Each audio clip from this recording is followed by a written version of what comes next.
Miss ഇങ്ങനെ experience പറയാൻ വേണ്ടി വിളിച്ചത് കൊണ്ട് പറയല്ല. മിസ്സിന്റെ ക്ലാസ് എന്നെ എത്രത്തോളം സഹായിച്ചിട്ടുണ്ടെന്നുള്ളത് എനിക്ക് വാക്കുകൾ കൊണ്ട് പറയാൻ പറ്റില്ല. അത്രത്തോളം എന്നെ സഹായിച്ചിട്ടുണ്ട്. അയ്യോ, മിസ്സിന്റെ ക്ഷമയെ എടുത്തു പറയണം. എല്ലാരും കൂടി വെറുതെ പറഞ്ഞാണ് ഓരോരുത്തരുടെ ക്വസ്റ്റ്യൻ ആൻസർ ചെയ്യുന്ന മിസ്സിന്റെ ക്ഷമ. എനിക്ക് ചില സമയത്ത് ക്ലാസ് കൊടുക്കുന്ന സമയത്ത് ഇത് തന്നെയല്ലേ മുമ്പ് പറഞ്ഞ ആരെങ്കിലും ഒരാൾ ചോദ്യം ചോദിക്കുമ്പോൾ ആ ചോദ്യത്തിന് ആൻസർ മുമ്പ് പറഞ്ഞു പോയിട്ടുണ്ടാവും. പിന്നെ ഈ ചോദ്യം അപ്പൊ ഇതന്നെയല്ലേ നേരത്തെ പറഞ്ഞപ്പോ ഇവര് എവിടെയായിരുന്നു?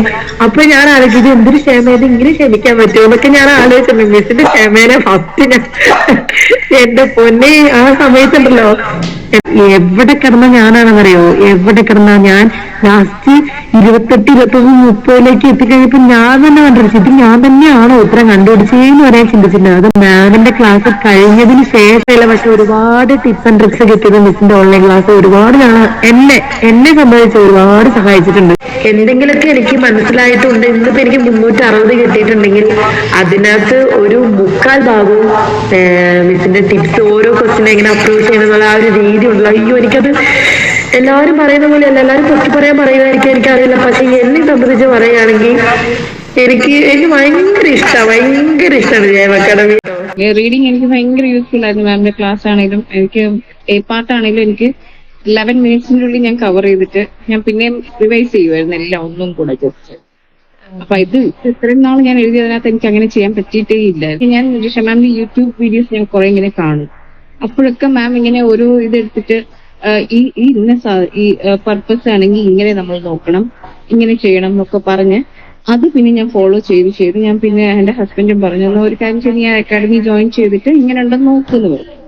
അപ്പൊ ഞാൻ അങ്ങനെ ജോയിൻ ചെയ്ത എനിക്ക് റീഡിംഗ് പാർട്ട് നല്ല യൂസ്ഫുൾ ആയിരുന്നു. ആക്ച്വൽ എനിക്ക് മറ്റേ മാക്സിമം മിനിമം ഡോസും ഇതൊക്കെ മാം ഒരു പ്രാവശ്യം പറഞ്ഞതിന് ശേഷം ഞാൻ പിന്നെ ശ്രദ്ധിച്ചു തുടങ്ങിയത്. പിന്നെ അതുപോലെ തന്നെ ഈ ഫസ്റ്റ് 1 to 7 അത് ആണേലും മാം പറഞ്ഞത് കൂട്ട് ഓരോ പാരഗ്രാഫ് എടുത്തിട്ട് കൺസൈസ് ചെയ്ത് നമ്മൾ സ്കിമ്മിങ് ആൻഡ് സ്കാനിങ് എങ്ങനെ ചെയ്യേണ്ടത് എന്തുവാന്ന് അത് ക്ലിയർ ആയിട്ട് മാം പറഞ്ഞത് എനിക്ക് മനസ്സിലായത്. ഞാൻ ആ സെയിം വേക്ക് തന്നെ ഞാൻ ചെയ്ത് എനിക്ക് 11 മിനിറ്റ്സ് ഇത്ര എടുത്തുള്ളൂ. പക്ഷെ എനിക്ക് നല്ല എളുപ്പമായിരുന്നു. പിന്നെ VNC ആണെങ്കിലും സെയിം അത് തന്നെയാണ് റീഡിങ് പാർട്ടില്. പിന്നെ അതുപോലെ തന്നെ ലിസണിങ് എടുത്ത് പറയണ്ട മാം എനിക്ക് ഭയങ്കര യൂസ്ഫുൾ ആയിരുന്നു. പക്ഷെ മാം ടിപ്സ് പറഞ്ഞത് എനിക്ക് ഭയങ്കര യൂസ്ഫുൾ ആയിട്ടുണ്ടായിരുന്നു. അത് എങ്ങനെ ലിസണിങ് എങ്ങനെ കേൾക്കണ്ടേ അല്ലെങ്കിൽ എങ്ങനെ നമ്മൾ സോൾവ് ചെയ്യണ്ടേ ഇതൊക്കെ. ഇപ്പം വേറെ ഇൻസ്റ്റിറ്റ്യൂഷനിലാണെങ്കിൽ നമുക്ക് കമ്പയർ ചെയ്യുവാണെങ്കിലും മാമിന്റെ ആണെങ്കിൽ എനിക്ക് സ്റ്റെപ്സ് എനിക്ക് കുറച്ചും കൂടി ഈസി ആയിട്ട് തോന്നി. നമ്മൾ ഫോളോ ചെയ്യാനാണേലും നമ്മളത് സോൾവ് ചെയ്യാനാണേലും. സ്പെഷ്യലി റീഡിങ് ഒരു രക്ഷയില്ല മാം, എനിക്ക് നല്ല റിസൾട്ടാണ് വന്നത്. അതുകൊണ്ട് തന്നെ ഞാൻ പറയുന്നത് ഇത്ര ഓപ്പൺ ആയിപ്പോ.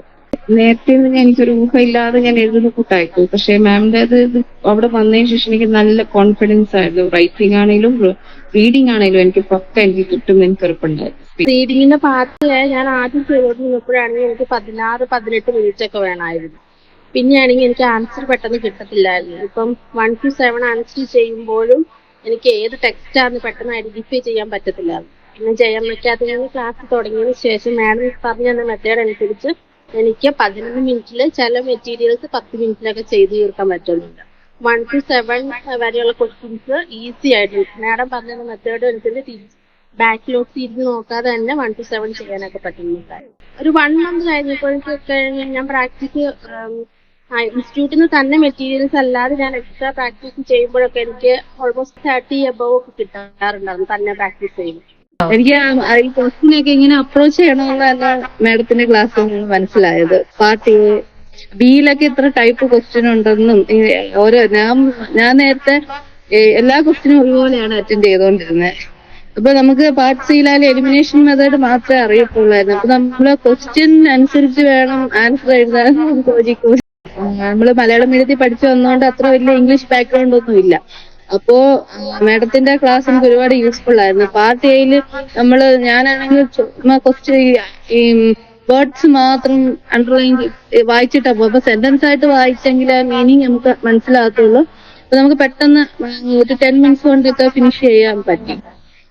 പിന്നെ പാർട്ട് ബിയും സിയും, ബിയിലെ ക്വസ്റ്റ്യൻ ഇത്രയും വെറൈറ്റി ഓഫ് ക്വസ്റ്റ്യൻസ് ഉണ്ടെന്ന് തന്നെ മാഡത്തിന്റെ ക്ലാസ്സിൽ നിന്നാണ് മനസ്സിലായത്. പിന്നെ പാർട്ട് സിയിൽ ആകെ നമുക്ക് അറിയാവുന്ന ഒരു എലിമിനേഷൻ മെത്തേഡ് മാത്രമേ ഉള്ളൂ. അപ്പൊ ഈ പല ക്വസ്റ്റ്യൻസ് ഉണ്ടല്ലോ, ഇലിസ്ട്രേറ്റ്, പിന്നെ കോസ് ആൻഡ് എഫക്ട്. അപ്പൊ അതിനനുസരിച്ച് ആ ക്വസ്റ്റ്യൻ അനുസരിച്ചുള്ള ഒരു ആൻസർ ചെയ്യണമെന്ന് മാഡത്തിന്റെ ക്ലാസ്സിലാണ് പിടികിട്ടിയത്. പിന്നെ ലിസണിങ്ങിനെ പറ്റി പറയുകയാണെങ്കിൽ ആ ക്വസ്റ്റ്യൻ അവര് പറയുന്ന ഓഡിയോ കംപ്ലീറ്റ് ആയിട്ട് കേട്ടിട്ട് ആൻസർ എഴുതുക, അതൊന്നും ഇല്ലായിരുന്നു. നമുക്ക് വേണ്ട പാർട്ട് മാത്രം കേട്ടിട്ട് എഴുതുക. പാർട്ട് ബി ആണെങ്കിലും ക്വസ്റ്റ്യൻ അനുസരിച്ച് അവര് പറയുന്ന സിനോണിംസ് ഉപയോഗിക്കുക, അങ്ങനെ അതറിയായിരുന്നു. എങ്കിലും അത്ര ഇന്റൻസ് ആയിട്ട് കേൾക്കുന്നു എന്നുള്ള കാര്യമൊന്നും നമുക്ക് അറിയില്ലായിരുന്നു. പിന്നെ ഈ ടൈപ്പ് ഓഫ് ക്വസ്റ്റ്യൻ ഒക്കെ വളരെ ഇമ്പോർട്ടന്റ് ആണെന്നുള്ളത് മാഡത്തിന്റെ ക്ലാസ്സിൽ നിന്നാണ് മനസ്സിലായത്. ഈ സ്പീക്കിങ്ങും റൈറ്റിങ്ങും എനിക്ക് അനീഷ മാമും പിന്നെ സെലിൻ മാം, സോണിയ മാം എല്ലാവരും ഭയങ്കര ഹെൽപ്ഫുൾ ആയിരുന്നു. ഞാൻ നേരത്തെ പഠിച്ച ഇൻസ്റ്റിറ്റ്യൂട്ടിലെ എലിമിനേഷൻ മെത്തേഡ് നമുക്ക് ഒരു മലയാളം മീഡിയത്തിൽ നിന്ന് വരുന്ന ആൾക്ക് നമുക്ക് അത് മനസ്സിലാക്കാൻ ഭയങ്കര പാടായിരുന്നു. എന്ന് പറഞ്ഞാൽ ഇത്ര വെറൈറ്റി ഓഫ് ക്വസ്റ്റ്യൻ ഉണ്ട്, ക്വസ്റ്റ്യൻ ഇങ്ങനെ അപ്രോച്ച് ചെയ്യണം, അതൊക്കെ നമുക്ക് പാടായി. പിന്നെ നമ്മൾ മാഡം ആണെങ്കിൽ പാർട്ട് സി തന്നെ എത്ര ടഫായിട്ടുള്ള പാരഗ്രാഫ് ആണെങ്കിലും എങ്ങനെ വായിക്കണം എന്നൊക്കെ പറഞ്ഞു തരുന്നുണ്ട്. അപ്പൊ നമുക്ക് അതൊക്കെ വളരെ യൂസ്ഫുൾ ആയിരുന്നു. ഞാനും മാമിന്റെ ക്ലാസ് ഫൈനലി ലാസ്റ്റ് അറ്റൻഡ് ചെയ്ത് സത്യം പറയാലോ, ഞാൻ പല ഇൻസ്റ്റിറ്റ്യൂട്ടിലും ഞാൻ 6 കൊല്ലം വൈകുന്നേരം നടക്കുന്നു. എനിക്ക് പറയാൻ വാക്കുകളില്ല. അങ്ങനെ നന്ദി പറയണമെന്ന് എനിക്കറിയത്തില്ല. ഞാൻ കേരളത്തിലെ എല്ലാ സ്റ്റുഡൻസ് എല്ലായിടത്തും ഉണ്ട്, പേരെടുത്ത് പറയുന്ന എല്ലായിടത്തും ഉണ്ട്.